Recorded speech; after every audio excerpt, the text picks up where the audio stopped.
Hello students. मैं फिर से क्लास 9 साइंस एस एनसीईआरटी का एक और इंटरेस्टिंग बायोलॉजी का चैप्टर आपके सामने लेकर आई हूँ और ये चैप्टर टर्म 1 में आपको बहुत हेल्प करेगा। तो चलिए शुरुआत करते हैं चैप्टर की। चैप्टर का नाम है इम्प्रूवमेंट इन फूड रिसोर्सेज, कि किस तरीके से हम फूड रिसोर्सेज को जो हमारे आसपास एनवायरनमेंट में अवेलेबल हैं उनको और ज़्यादा इम्प्रूव कैसे कर सकते हैं। अब फूड के बारे में तो हम जानते हैं, फूड सबकी ही बेसिक नीड है, क्योंकि फूड हमें क्या करता है, हमारी ग्रोथ में हेल्प करता है और हमें हेल्दी रखता है, क्योंकि फूड प्रोवाइड करता है प्रोटीन्स, कार्बोहाइड्रेट, फैट, विटामिन्स और वो मिनरल्स जो हमारी बॉडी के लिए बहुत ज़्यादा ज़रूरी हैं। लेकिन जैसे कि हम जानते हैं कि इंडिया की जो पॉपुलेशन है वो डे बाय डे एक्सीड होती जा रही है और अब तो इंडिया की पॉपुलेशन 1 बिलियन से ज़्यादा हो चुकी है और वो आगे और ज़्यादा ही बढ़ेगी। लेकिन जो फूड प्रोडक्शन है, अब जब पॉपुलेशन बढ़ रही है तो उसके हिसाब से फूड प्रोडक्शन भी बढ़ाना पड़ेगा, तभी जो है हम अपनी इंक्रीजिंग पॉपुलेशन की जो फूड डिमांड है उसे फुलफ़िल कर पाएंगे। तो देखते हैं कि किस तरीके से हम फूड रिसोर्सेज को इम्प्रूव कर सकते हैं ताकि हमारी पॉपुलेशन की डिमांड को पूरी किया जा सके। तो सबसे पहला टॉपिक जो हम इस चैप्टर में कवर करेंगे वो है why improve food production. Food production को इम्प्रूव करने की क्यों ज़रूरत है। तो फूड प्रोडक्शन को इम्प्रूव करने की ज़रूरत है, पहला जैसे मैंने बताया कि जैसे पॉपुलेशन इंडिया की already 250 million tons of grain की उसे ज़रूरत है, मतलब ये जो पॉपुलेशन है जो दिन पर दिन ग्रो होती जा रही है और आगे जाके और भी ज़्यादा ग्रो करेगी, तो उसके लिए फूड डिमांड उतनी ही चाहिए। लिमिटेड लैंड जो है वो अवेलेबल है, मतलब ऑलरेडी इंडिया की जो लैंड है वो कल्टिवेटेड है, ठीक है, लेकिन हमें ग्रोइंग पॉपुलेशन के लिए और ज़्यादा कल्टिवेटेड लैंड की ज़रूरत है, क्योंकि सिर्फ हम क्वांटिटी पे ध्यान नहीं दे सकते, हमें क्वालिटी पे भी ध्यान देना पड़ेगा। अगर हमें फूड रिसोर्सेज इंप्रूव करने हैं तो सिर्फ क्वांटिटी इंप्रूव करने के लिए नहीं करना, उसके साथ साथ हमें उनकी क्वालिटी भी इंप्रूव करनी है, ठीक है। तो ऑलरेडी इंडिया की जो लैंड है वो ऑलरेडी कवर है कि कल्टिवेबल एरिया में, लेकिन उसके साथ साथ जो है वो और भी चीज़ों पर ध्यान देना पड़ेगा, और भी चीज़ें डेवलप हो रही हैं, इंफ्रास्ट्रक्चर डेवलप हो रहा है, तो हर पूरी की पूरी लैंड को कल्टिवेबल नहीं बनाया जा सकता। तो लैंड जो है वो कम है, लेकिन पॉपुलेशन दिन पर दिन ग्रो कर रही है, तो उसकी डिमांड को पूरा करने के लिए और ज़्यादा लैंड की ज़रूरत पड़ेगी। सस्टेनेबिलिटी जो वर्ड है इसका मतलब बेसिकली होता है कि आपको जो भी इंप्रूवमेंट करना है, जो भी डेवलपमेंट आज के प्रेजेंट टाइम में करना है, वो ये सोचकर करना है कि वो फ्यूचर जनरेशन्स पर किसी तरीके का कोई इफेक्ट ना डाले, ठीक है, मतलब फ्यूचर जनरेशन को कोई रिस्क ना हो उस चीज़ से। जैसे कि ग्रीन एंड वाइट रेवोल्यूशन जब हुआ था तो उससे ऑब्वियस सी बात है कि आउटपुट अच्छे आए थे, है ना, मतलब डिमांड जो थी वो बहुत ज़्यादा बढ़ गई थी, मतलब खेती जो है वो बहुत ज़्यादा होने लगी थी। लेकिन इन्वायरमेंटल बैलेंस को ध्यान में रखते हुए हमें चीज़ों को करना चाहिए, मतलब हमें हमेशा सस्टेनेबल प्रैक्टिसेस को ही फॉलो करना चाहिए, मतलब हम इन्वायरमेंट को इम्बैलेंस नहीं कर सकते अपनी एक्टिविटीज़ के थ्रू।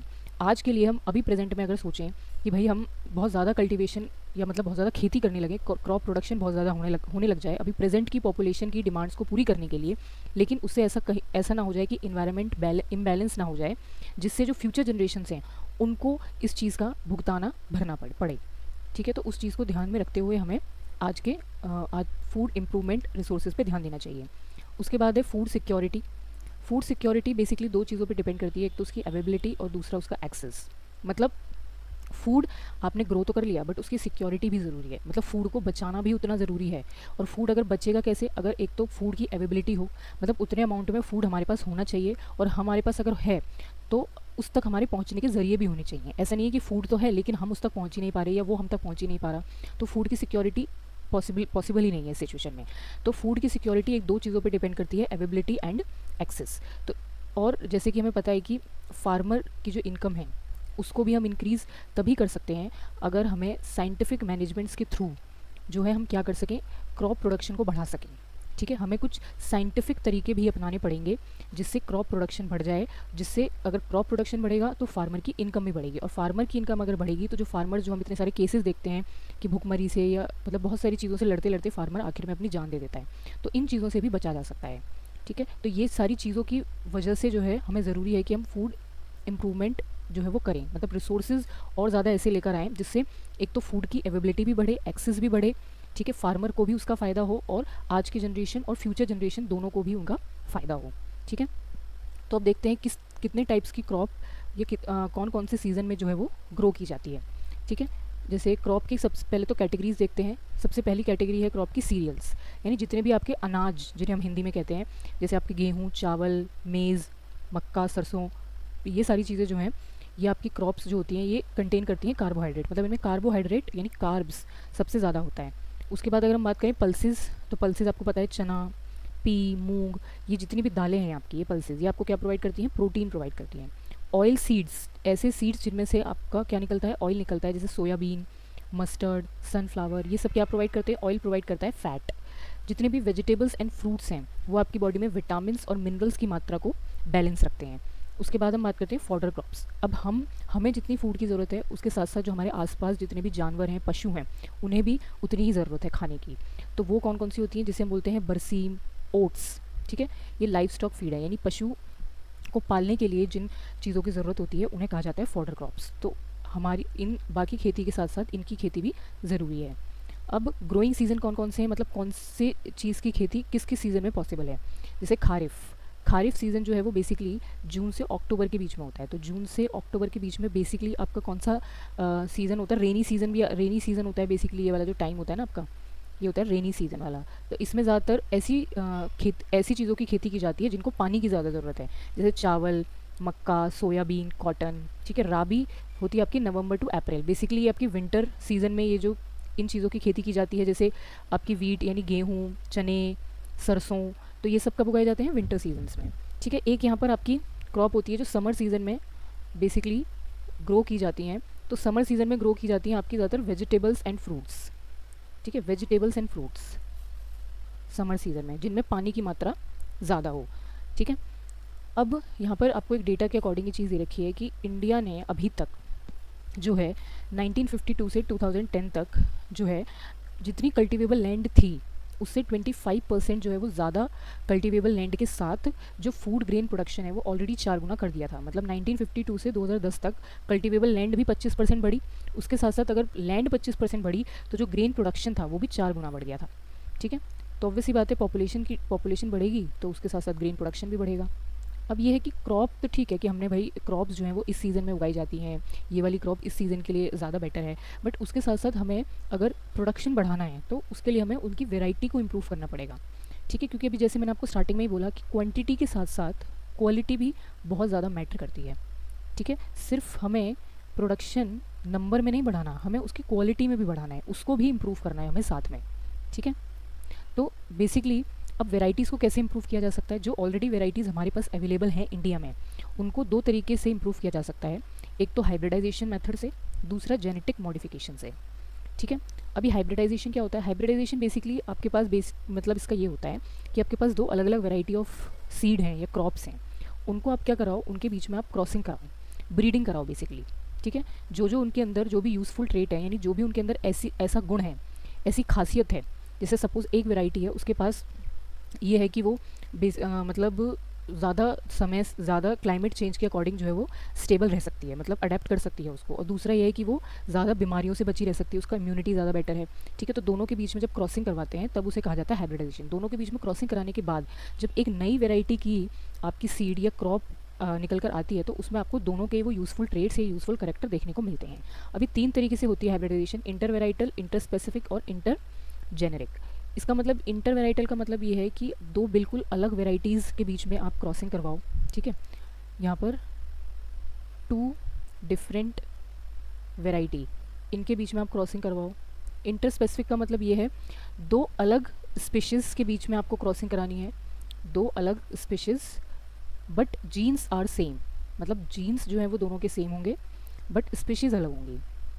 और इंटर जेनेरिक में ये होता है कि स्पीशीज़ तो अलग हैं ही, ठीक है, उसके साथ साथ जीन्स भी दोनों के बिल्कुल अलग हैं, और उनके बीच में जब आप क्रॉसिंग कराते हो तो उसे कहा जाता है इंटर जेनेरिक। और दूसरा है जेनेटिक मॉडिफिकेशन, वो सेम ही है। हाइब्रिडाइजेशन और जेनेटिक मॉडिफिकेशन मतलब है जीन्स को मॉडिफाई करना, ठीक है।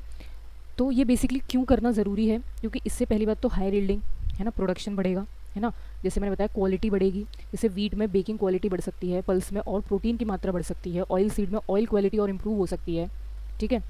बायोटिक एबायोटिक रेजिस्टेंस, मतलब इन्वायरमेंट्स में जो भी चेंज होते हैं, जैसे कोई बीमारी आ गई या कोई कीड़ा आ गया, कीड़े से कोई बीमारी आ रही है, या फिर सूखा पड़ गया, या नमक में पानी में नमक की मात्रा ज़्यादा है, या आसपास ह्यूमिडिटी बहुत ज़्यादा है, मतलब किसी भी तरीके का कोई भी क्लाइमेट चेंज हो तो उससे वो लड़ने में सक्षम होनी चाहिए आपकी क्रॉप, यानी बायोटिक और एबायोटिक रेजिस्टेंस होनी चाहिए।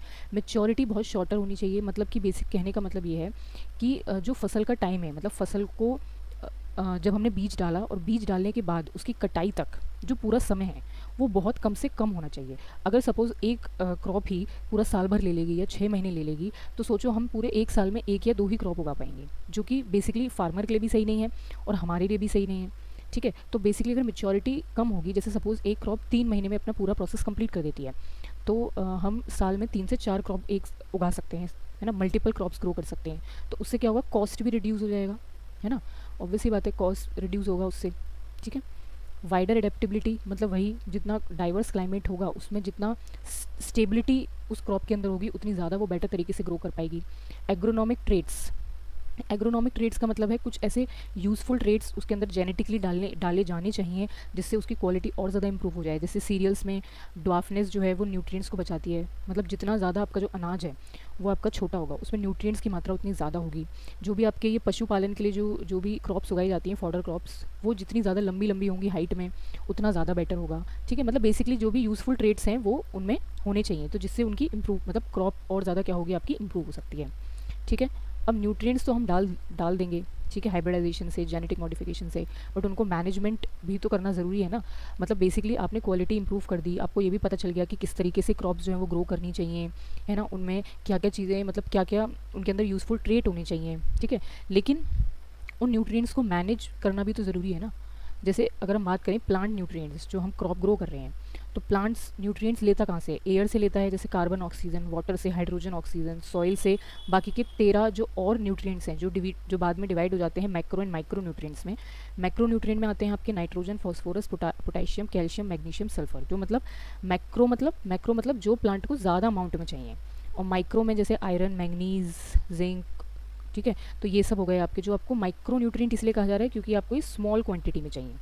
ठीक है, इसलिए माइक्रो न्यूट्रिएंट, और मैक्रो न्यूट्रिएंट मतलब जो ज़्यादा अमाउंट में चाहिए। ठीक है, अब ये कहाँ से मतलब किस तरीके से, और ये जो मैक्रो न्यूट्रिएंट और माइक्रो न्यूट्रिएंट्स हैं वो प्लांट्स को प्रोवाइड करवाए जा सकते हैं, क्योंकि वो कहाँ से लेता है, सॉइल से लेता है ये। तो वो एक तरीका है मेन्योर और दूसरा है फर्टिलाइज़र।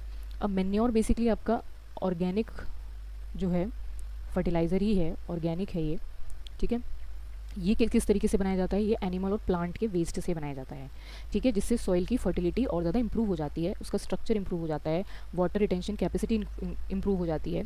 ठीक है, तो बेसिकली मैन्योर कंपोस्ट टाइप के होते हैं, वर्मी कंपोस्ट और ग्रीन मैन्योर। वर्मी कंपोस्ट और कंपोस्ट का मतलब बेसिकली जब आप एनिमल और प्लांट वेस्ट को मिट्टी के अंदर दबाते हो गड्ढा करके, तो कुछ समय के बाद उस पर कीड़े आने लगते हैं। ठीक है, जो बेसिकली जिन्हें हम बोलते हैं फार्मर्स फ्रेंड, वो उसे किस में कन्वर्ट कर देते हैं, वो सॉइल में ही उसको मिक्स कर देते हैं, और सॉइल में जितने भी important macro and micro nutrients हैं वो वहाँ प्रोवाइड कर देते हैं, जिससे सॉइल की फर्टिलिटी बढ़ जाती है। ग्रीन मैन्योर का मतलब है कि जब आपको जो भी खेती करनी है उस खेती से पहले अगर आप कोई ऐसी उसके अंदर चीज़ आप ग्रो कर दो जो कि जब सैपलिंग का फॉर्म ले, यानी ग्रीन अपने उसमें आए, तब आप उसे क्या कर दो, कल्टीवेशन करवा दो उसका, जिससे वो जो जितना भी न्यूट्रिएंट उस ग्रीन सैपलिंग में था, यानी उस छोटे पौधे में था, वो सारा का सारा क्या हो जाए, मिट्टी के अंदर मिक्स हो जाए, जिसे हम बोलते हैं ग्रीन मैन्योर। अब फर्टिलाइजर्स क्या होते हैं, फर्टिलाइजर्स भी बहुत मतलब बेसिकली सॉइल की फर्टिलिटी को बढ़ाते हैं, बट ये लॉन्ग टर्म के लिए सही नहीं है, क्योंकि पहली बात तो ये आर्टिफिशियल मैन्योर है, कमर्शियली प्रोड्यूस किया जाता है केमिकल्स के through. NPK, nitrogen, phosphorus, potassium, ये 3 मेन जो आपके मैक्रो न्यूट्रिएंट्स हैं वो इसमें होते हैं प्रेजेंट। तो ये भी इंश्योर करता है कि ग्रोथ अच्छे से हो, ठीक है, सॉइल की फर्टिलिटी बढ़ जाए, बट ज़्यादा यूज़ करने से ज़्यादा लंबे समय के बाद जो सॉइल की फर्टिलिटी है ना वो घट जाती है, और भी नुकसान होते हैं इससे, वाटर पॉल्यूशन। ठीक है, क्योंकि ज़्यादा इसका यूज़ होता है तो वो जो खेत का पानी है वो नदियों में जाता है, जिससे वाटर पॉल्यूशन बढ़ता है, सॉइल की फर्टिलिटी भी एक टाइम के बाद डिस्ट्रॉय होने लग जाती है। तो कोशिश यही की जाए कि ऑर्गेनिक फार्मिंग जो है वो की जाए। ऑर्गेनिक फार्मिंग का मतलब बेसिक मतलब है कि आप मैन्योर का इस्तेमाल करें, ठीक है, जिससे केमिकल जो है वो कम से कम यूज़ हो, जिससे सॉइल की फर्टिलिटी जो है वो आपकी कम ना हो। तो इस तरीके से आप न्यूट्रिएंट्स को मैनेज कर सकते हो प्लांट की या क्रॉप्स प्रोडक्शन के लिए।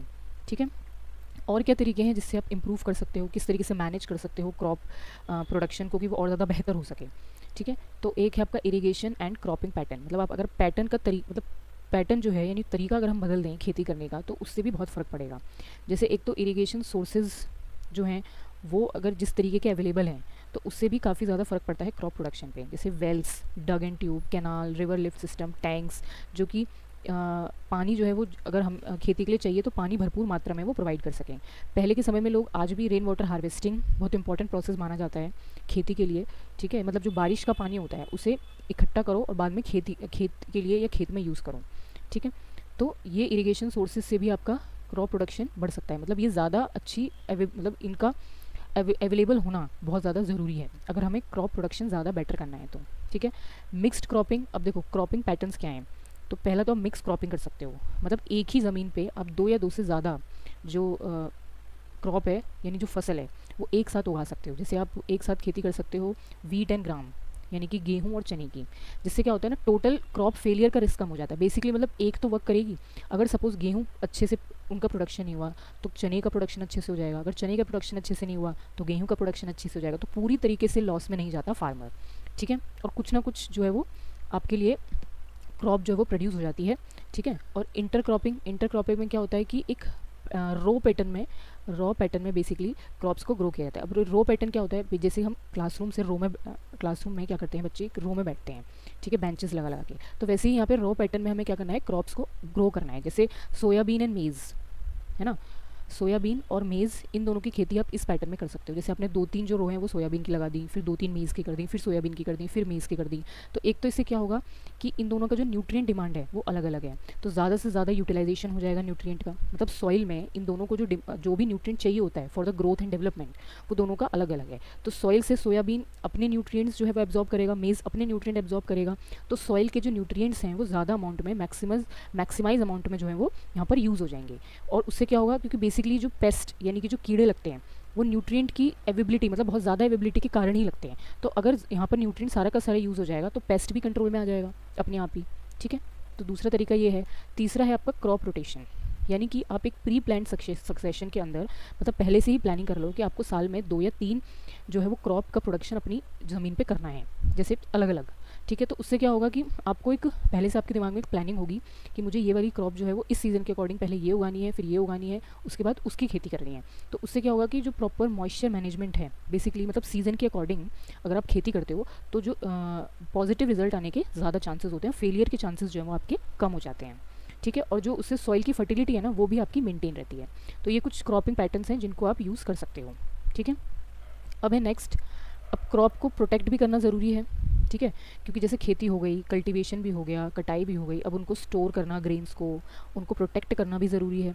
क्योंकि भाई पहली बात तो जो जब खेती होती है तो खेती जो है क्रॉप को पहले ही बहुत ज़्यादा खतरा होता है और चीज़ों से, जैसे कि वीड्स, अनवांटेड प्लांट्स भी कहते हैं इन्हें, ये अपनी मर्ज़ी से कहीं भी उग जाते हैं। ठीक है, खेत के अंदर, जैसे हम कहते हैं जेंथियम एंड पैराथीनियम। तो बेसिकली जब अनवांटेड प्लांट्स उगेंगे तो जो न्यूट्रिएंट्स बेसिकली क्रॉप को यूज़ करना चाहिए वो ये भी यूज़ करेंगे, ये कम्पीट करेंगे उनके साथ कि हमें भी न्यूट्रिएंट चाहिए, हमें भी लाइट चाहिए, हमें भी स्पेस चाहिए ग्रो करने के लिए। तो वो कहीं ना कहीं बेसिकली जो है वो क्रॉप को क्या करवाता है, अफेक्ट करता है नेगेटिव वे में।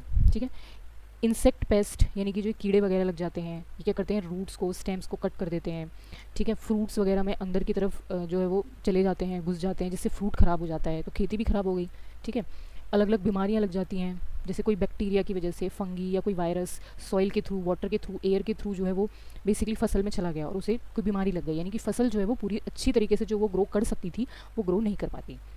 ठीक है, तो बेसिकली उसकी क्वालिटी में भी फ़र्क पड़ जाता है ना। क्वांटिटी शायद अच्छी हो जाए बट क्वालिटी जो है वो कहीं ना कहीं ख़राब हो जाती है। तो इनको कंट्रोल करने के लिए यहाँ पर कुछ मेथड्स भी हैं कि आप इन्हें किस तरीके से अपनी खेती को आप बचा के रख सकते हो। जैसे पेस्टिसाइड्स का यूज़ किया जाता है ना, हर्बिसाइड, इंसेक्टिसाइड, फंगीसाइड, फंगस से बचने के लिए फंगीसाइड, इंसेक्ट से बचने के लिए इंसेक्टिसाइड्स, है ना। मैकेनिकल रिमूवल, जैसे अनवांटेड प्लांट्स हैं, जो वीड्स हैं, इनको आप अपने हाथों से भी उखाड़ सकते हो। ठीक है, ऐसी वैराइटीज़ यूज़ करो जो कि रेजिस्टेंट हो, मतलब बीमारियों से, जैसे भी हमने पढ़ा, जो बीमारियों से क्या हो, रेजिस्टेंट हो, अपने आप को बचा सकें। ठीक है, और इंटर क्रॉपिंग करने की कोशिश करो, वही कि मतलब भाई आप एक साथ 2-3 क्रॉप लगाओ, या क्रॉप जिससे क्या हो कि न्यूट्रिएंट ज़्यादा से ज़्यादा यूज़ हो जाए, है ना। क्रॉप रोटेशन करो, साल में 2-3 जो है वो क्रॉप का प्रोडक्शन करो, जिससे क्या हो कि सॉइल की फर्टिलिटी जो है वो मेंटेन रहे और न्यूट्रिएंट्स भी सही तरीके से इस्तेमाल हों और पेस्ट वगैरह इतनी आसानी से जो है वो नहीं लगें। ठीक है, अब जैसे ग्रेन स्टोरेज लॉस, अब ये है कि चलो खेती तो अच्छे से हो गई, आपका अनाज भी अच्छे से जो है वो अच्छी क्वालिटी और क्वांटिटी के साथ आपके पास आ गया, लेकिन अब उसको स्टोर करके रखना भी बहुत अच्छे से ज़रूरी है, क्योंकि अगर स्टोर नहीं करोगे तो वो ख़राब हो जाएगा। क्योंकि बायोटिक और एबायोटिक कुछ चीज़ें हैं हमारे इन्वायरमेंट में जो उसे ख़राब कर सकती हैं। बायोटिक मतलब जो जीवित, जो हमारे ये जंतु हमारे आसपास इन्वायरमेंट में होते हैं, इंसेक्ट, फंगी, माइट, बैक्टीरिया, ये उसे ख़राब कर सकते हैं। एबायोटिक मतलब जैसे आसपास की ह्यूमिडिटी, मॉइस्चर, टेम्परेचर डिफरेंस, इससे भी क्या हो सकता है, जो आपका अनाज है या ग्रेन है वो ख़राब हो सकता है। तो अच्छे से स्टोर करना बहुत ज़रूरी है। तो जैसे कैसे आप इसका बचाव कर सकते हो, पहले ही जैसे एक तो साफ़ सफाई, जहाँ पे भी आप उसे स्टोर करो, जिस चीज़ में भी स्टोर करो तो अच्छे से उसको साफ़ करो। ठीक है, पहले अनाज को अच्छे से सुखाओ। ठीक है, उसको अच्छे से धूप लगाओ जो, ताकि उसके अंदर कोई बैक्टीरिया या कोई ऐसी कोई इंसेक्ट या कोई फंगस लगाओ तो वो वहीं की वहीं ख़त्म हो जाए। ठीक है, फॉर्मिगेशन करो स्टोरेज से पहले, मतलब उसमें कुछ ऐसी दवाई छिड़क दो जिससे फंगस वगैरह उसमें आसानी से नहीं लगे। ठीक है, तो इस तरीके से आप अपने जो अनाज को क्या कर सकते हो, बचा सकते हो। अब ये तो था कि हमारे हम किस तरीके से फूड को प्रोडक्शन को इम्प्रूव कर सकते हैं, जो हम इंसानों के लिए बहुत ज़रूरी है, हमारी ग्रोथ एंड डेवलपमेंट के लिए बहुत ज़रूरी है। वैसे ही जो हमारे कैटल्स होते हैं, ठीक है, हमारे जो पशु होते हैं, इनके लिए भी उतना ही ज़रूरी है फूड जितना हमारे लिए ज़रूरी है। ठीक है, तो जैसे बेसिकली जो अनाज की खेती होती है वैसे ही कैटल की भी खेती होती है, यानी कैटल फार्मिंग बोलते हैं उसे। मतलब जैसे कि हम अनाज को जिस तरीके से पूरा अच्छे से ग्रो, मतलब सीड यानी बीज डालने से स्टार्ट होता है, और जब तक कि उसकी पूरी कटाई होकर हम जब तक उसे स्टोर नहीं कर लेते, ठीक है, तब तक वो पूरा प्रोसेस चलता रहता है। ठीक है, उसका हमें पूरा ध्यान रखना पड़ता है। जैसे हम पूरा प्रोसेस देख कर आए हैं कि किस तरीके से हमें उनको मैनेज करना पड़ता है ताकि उसकी क्वालिटी इंप्रूव हो सके, उसकी क्वांटिटी इंप्रूव हो सके, बचा के रखना पड़ता है उसे। तो वैसे ही यहाँ पर पशु यानी कैटल फार्मिंग भी होती है। तो बेसिकली कैटल हस्बेंड्री या कैटल फार्मिंग जो है वो दो कारणों के लिए होती है। एक तो मिल्क प्रोडक्शन, उनसे हमें दूध मिलता है, और अब तो खैर इतनी सारी मशीन्स आ गई, लेकिन पहले के टाइम में लोगों ने लेबर की तरह भी यूज़ करते थे, है ना, बैल वगैरह का इस्तेमाल होता था खेत में। ठीक है, इरिगेशन वगैरह के लिए, सिंचाई करने के लिए, है ना। इंडियन स्पीशीज़ जो अवेलेबल हैं कैटल्स की इंडिया में, काऊ की है बॉस इंडिकस और बफेलो की है बॉस ब्यूबेलिस। लेकिन जैसे कि क्रॉप के लिए हाइब्रिडाइजेशन ज़रूरी है क्रॉप के प्रोडक्शन को इम्प्रूव करने के लिए, वैसे ही यहाँ पर कैटल्स की भी हाइब्रिडाइजेशन बहुत ज़रूरी है ताकि उनकी भी जो क्वालिटी है यानी उनकी दूध की क्वालिटी भी बढ़ाई जा सके। तो सबसे पहले तो ब्रीड इम्प्रूवमेंट में वही क्रॉस ब्रीडिंग करवाना पड़ेगा, हाइब्रिडाइजेशन एग्जॉटिक ब्रीड्स की। जैसे कि जो एग्जॉटिक ब्रीड्स का मतलब जो इंडिया से बाहर पाई जाती हैं, जैसे जर्सी जो गाय हैं, ब्राउन स्विस, तो बेसिकली इनके अंदर ये यूज़फुल ट्रेट होता है कि इनका लैक्टेशन पीरियड बहुत लंबा होता है, मतलब ये बहुत लंबे समय तक दूध दे सकती हैं। लेकिन जो हमारी इंडिया में अवेलेबल लोकल ब्रीड्स हैं जैसे रेड सिंधी, सहीवाल, इनके पास ये एक बहुत ही इंपॉर्टेंट ट्रेट है कि ये ना बीमारियों से लंबे समय तक अपने आप को बचा के रख सकते हैं। ठीक है, तो अगर इन दोनों के बीच में हाइब्रिडाइजेशन कराया जाए तो एक डिज़ायरेबल ट्रेट्स के साथ हमारे पास एक न्यू स्पीशीज़ आ सकती है जिसका लैक्टेशन पीरियड भी बहुत अच्छा होगा और जो डिजीज़ रेजिस्टेंस भी होगी। तो यहाँ हम ब्रीड इंप्रूवमेंट कर सकते हैं। ठीक है, और शेल्टर एंड फीड, अब इसके साथ साथ और क्या तरीका है भाई इंप्रूव करने का कैटल फार्मिंग को, कि उनको जो जहाँ पर हम रखते हैं तो वो शेल्टर बहुत अच्छा होना चाहिए, वेल वेंटिलेटेड होना चाहिए, है ना, मतलब अच्छे से हवा जो है वो आसपास अच्छे से पास होनी चाहिए, धूप अच्छे से मिलनी चाहिए, छाँव अच्छे से मिलनी चाहिए। ठीक है, खाना यानी कि जो बोलते हैं चारा फीड करने के लिए, वो उन्हें टाइम टू टाइम प्रॉपर मिलना चाहिए। उसमें रफेज इंक्लूड होना चाहिए, यानी कि फाइबर की जो क्वांटिटी है वो ज़्यादा होनी चाहिए। ठीक है, और हाई प्रोटीन होना चाहिए उसके अंदर, प्रोटीन एंड रफेज ये दोनों की मात्रा जो है वो ज़्यादा होनी चाहिए। ठीक है, तभी उनका ग्रोथ जो है वो और ज़्यादा बेटर तरीके से होगी और उनकी जो प्रोडक्शन है उसकी क्वालिटी भी बढ़ेगी। ठीक है, तो बेसिकली उन्हें मैक्रो एंड माइक्रो न्यूट्रिएंट दोनों की ज़रूरत होती है, जस्ट लाइक आपके क्रॉप्स की तरह। डिजीज़ कंट्रोल, वही उन्हें भी हमें बीमारियों से बचा के रखना पड़ता है, जैसे कोई एक्सटर्नल पैरासाइट्स जो बाहर से उनकी बॉडी को अफेक्ट कर सकते हैं, स्किन डिजीज़ जो है वो प्रोड्यूस कर सकते हैं। इंटरनल पैरासाइट्स, कुछ पैरासाइट्स उनके अंदर ही होते हैं जैसे वॉर्म्स, फ्लूक्स, जो उनके इंटरनल ऑर्गन्स को अफेक्ट कर सकते हैं। और वो इफेक्ट कब करेंगे, जब उनको बेसिकली अच्छे से खाना नहीं मिलेगा, मतलब जो चारा वो खाती हैं उन्हें वो प्रॉपर टाइम से नहीं मिलेगा। ठीक है, तो वो क्या होंगी, वो जल्दी बीमार पड़ेंगी, उनकी इम्यूनिटी कम हो जाएगा, जिससे उनके जो अंदर के ऑलरेडी वॉर्म्स एंड फ्लूक्स हैं वो एक्टिव हो जाएंगे और उनके इंटरनल ऑर्गन्स को अफेक्ट करने लगेंगे। ठीक है, जिससे उनकी प्रोडक्टिविटी पे क्या होगा, असर पड़ेगा। वैक्सीनेशन टाइम टू टाइम कराना चाहिए ताकि वो किसी भी तरीके की वायरल डिजीज़ और बैक्टीरियल डिजीज़ से अपने आप को बचा सकें। ठीक है, तो जैसे क्रॉप प्रोडक्शन को इम्प्रूव करने के लिए चीज़ें ज़रूरी हैं, वैसे ही कैटल फार्मिंग को भी इम्प्रूव करने के लिए ये सारे फैक्टर्स बहुत इंपॉर्टेंट हो जाते हैं। अब आगे देखते हैं आगे क्या टॉपिक है इस चैप्टर का जो हमें कवर करना है, poultry, fisheries and bee keeping. अब कैटल फार्मिंग के साथ साथ और भी चीज़ें होती हैं, यानी और भी पशुपालन किया जाता है। पशुपालन बेसिकली और भी चीज़ों को पाला जाता है ताकि उनसे जो यूज़फुल प्रोडक्ट्स हमें मिल सकें जो हमारे लिए ज़रूरी हैं। जैसे पोल्ट्री फार्मिंग की जाती है, तो पोल्ट्री फार्मिंग मतलब जो ये मुर्गियों का जो पालन पोषण किया जाता है इसे बोला जाता है पोल्ट्री फार्मिंग। तो यहाँ पे भी क्रॉस ब्रीडिंग कराई जाती है। जैसे इंडियन ब्रीड है आपकी असील और एक्जॉटिक ब्रीड है लेगहॉर्न, तो इनको जब आपस में इनका हाइब्रिडाइजेशन कराया जाता है फॉर द बेटर चीक्स। ठीक है, वो क्या होता है, वो हीट टॉलरेंस होते हैं, मतलब बेसिकली वो ज़्यादा हाई टेम्परेचर को टॉलरेट कर सकते हैं। उनका मेंटेनेंस कम हो जाता है, मतलब उनको बेसिकली जो आप फीड करोगे तो फीड करने के लिए उन्हें इतनी क्वालिटी के न्यूट्रिएंट्स की ज़रूरत नहीं पड़ती है। ठीक है, वो कम में भी आराम से जो है वो बेटर चीक्स जो है वो प्रोड्यूस कर सकते हैं जिनके अंदर ये सारी क्वालिटी होती हैं। ठीक है, अब जैसे आपके ब्रॉयलर्स होते हैं, ब्रॉयलर्स जो मुर्गे बेसिकली मीट के लिए मतलब ग्रो किए जाते हैं ताकि वो मीट के तौर पे यूज़ हो सकें खाने के लिए, जो हमारी पॉपुलेशन यूज़ करती है, क्योंकि उसमें प्रोटीन की मात्रा ज़्यादा होती है। ठीक है। लेयर्स जो सिर्फ अंडे देने के लिए जो मुर्गियों को पाला जाता है, ठीक है, उनके अंदर भी कुछ अलग डिफरेंट न्यूट्रिशंस होते हैं जो वो बेसिकली जो हमारे जो पॉपुलेशंस हैं उनको अपने ग्रोथ के लिए ज़रूरी होते हैं, जो लोग खाते हैं, जो बेसिकली नॉन वेजिटेरियंस होते हैं, ठीक है। अब फ़िश का प्रोडक्शन भी किया जाता है, तो फ़िश का प्रोडक्शन बेसिकली एक तो तरीका है कैप्चर फिशिंग, जो नेचुरल रिसोर्सेज यानी जहाँ जो नेचर में ऑलरेडी जो ऐसी जगहें हैं जहाँ पर फिशेस जो हैं वो ऑलरेडी उनका प्रोडक्शन हो रहा है या फिश जहाँ पर पहले से अवेलेबल है, ठीक है, उन्हें बोला जाता है कैप्चर फिशिंग। एक होता है कल्चर फिशरी, जहाँ पे बेसिकली फ़िश को पाला जाता है उनके प्रोडक्ट्स को यूज़ करने के लिए या उनको बेसिकली यूज़ करने के लिए, ठीक है। तो इसमें बेसिकली कंपोजिट फ़िश कल्चर होता है। ये यहाँ पे क्या हो जाता है, कंपोजिट फ़िश कल्चर का बेसिकली मतलब होता है 5-6 तरीके की स्पीशीज़ की फ़िशेज़ जो हैं वो यहाँ पर रखी जाती हैं एक साथ, जैसे कैटला, रोहू, mrigal, grass carp, common carp, ठीक है। इनकी फीडिंग अलग अलग है, फीडिंग जोन अलग अलग हैं, तो एक दूसरे से कम्पीट भी नहीं करते ये लोग, ठीक है, और इनका प्रोडक्शन भी अच्छा खासा हो जाता है, ठीक है। उसके बाद है बी कीपिंग, है ना। बी कीपिंग एक तो लो इन्वेस्टमेंट है, कोई ज़्यादा इसमें पैसा खर्च करने की ज़रूरत नहीं है, ठीक है, लेकिन जो प्रोडक्ट ये प्रोड्यूस करते हैं वो काफ़ी ज़्यादा यूज़फुल होते हैं, जैसे हनी, शहद और वैक्स, ठीक है। इटालियन जो बी है ए मेलिफेरा, उसको ही ज़्यादा प्रेफर किया जाता है क्योंकि उसका प्रोडक्शन जो है हनी और वैक्स का वो ज़्यादा है, हाई ईल्डिंग है, लेस स्टिंगिंग है, मतलब एक काटती कम है, और ये जो हनी एंड वैक्स का प्रोडक्शन ज़्यादा करती है, तो ब्रीड भी अच्छा खासा कर लेती है ये, मतलब ज़्यादा से ज़्यादा अमाउंट में जो है वो बीज को प्रोड्यूस भी करती है। तो जितनी ज़्यादा अच्छे से ब्रीडिंग होगी तो उतनी ज़्यादा और बीज प्रोड्यूस होंगी, तो जिससे और ज़्यादा हनी एंड वैक्स का प्रोडक्शन होगा, ठीक है। तो हनी की क्वालिटी बेसिकली डिपेंड करती है पेस्चुरेज पे। अभी पेस्चुरेज क्या होता है, पेस्चुरेज मतलब वो फ्लावर जो नेक्टर के लिए अवेलेबल था, बेसिकली जो बी जिस फ्लावर पे बैठती हैं, ठीक है, और वो उससे जो एक जूस जो है वो लेती हैं, वो जूस यानी उसे हम नेक्टर कहते हैं, वो नेक्टर जितना ज़्यादा बेटर क्वालिटी का होता है, जिस प्रोसेस को हम बोलते हैं पेस्चुरेज, ठीक है, वो जितना बेटर क्वालिटी का हो उतना ही बेटर क्वालिटी का वो बी जो है वो हनी और वैक्स प्रोड्यूस करेंगे, ठीक है। तो इसलिए लोग जो है वो आजकल बी कीपिंग भी करते हैं, ठीक है। तो ये सिर्फ क्रॉप की ही फार्मिंग नहीं होती, उसके साथ साथ जो है वो कैटल फार्मिंग भी होती है और भी पशुओं का भी पालन पोषण किया जाता है ताकि उनसे भी बेटर जो है वो रिसोर्सेज प्रोड्यूस किए जा सकें, ठीक है, फॉर द ग्रोइंग पॉपुलेशन। तो इस चैप्टर के हम एंड पे पहुंच चुके हैं। तो हम देखते हैं इस चैप्टर में हमने क्या क्या कवर किया। क्रॉप वैरायटी मूवमेंट इम्प्रूवमेंट, ठीक है, प्रोडक्शन मैनेजमेंट, जिसमें हमने देखा किस तरीके से मैनेजमेंट किया जा सकता है, ठीक है, अच्छे से अच्छे फर्टिलाइज़र मैन्योर यूज़ करो, इरिगेशन अच्छे से करो, पैटर्न क्रॉपिंग पैटर्न अच्छा इस्तेमाल करो, ठीक है, क्रॉप का प्रोटेक्शन यानी कि किस तरीके से चीज़ों से उन्हें बचाया जा सकता है, ठीक है। फिर हमने एनिमल हस्बेंड्री देखा कि किस तरीके से पशुओं का पालन पोषण किया जाता है अलग अलग तरीक़ों से, पोल्ट्री, फिशरीज़, बी कीपिंग, ठीक है, प्रॉपर शेल्टर, फीड, ब्रीडिंग और डिजीज़ कंट्रोल इनके लिए भी उतनी ज़रूरी है जितनी कि क्रॉप के लिए ज़रूरी है, ठीक है। तो लास्ट हम इसके चैप्टर के एंड पे आ चुके हैं। तो लास्ट में ये जो हमें स्टेटमेंट दे रखा है, sustainable agriculture balances increase food production with environmental protection essential for India's growing population. हाँ, ये बात है कि इंडिया की पॉपुलेशन बढ़ रही है, तो उसके लिए हमें क्या करना पड़ेगा, अपने एग्रीकल्चर को भी बढ़ाना पड़ेगा, फूड प्रोडक्शन भी बढ़ाना पड़ेगा।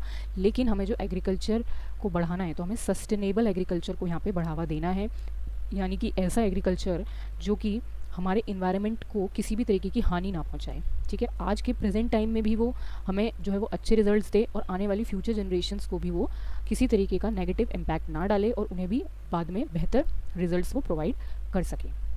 तो ये चैप्टर यहीं पर हमारा ख़त्म होता है। आई होप ये चैप्टर आपको समझ में आया होगा, और अगर समझ में आया है तो मेरे वीडियो को प्लीज़ लाइक कीजिए, चैनल को सब्सक्राइब कीजिए, ताकि और ऐसी बेहतरीन वीडियोस जो है वो मैं आपके लिए और ला सकूं और आपकी और हेल्प कर सकूं। अभी तो मैंने टर्म 1 का जो सिलेबस है वो इस चैप्टर के साथ आई थिंक कवर कर लिया है। टर्म 2 का भी हम या फाइनल एग्ज़ाम्स का भी जो इसी तरीके से सिलेबस कवर कर लेंगे। और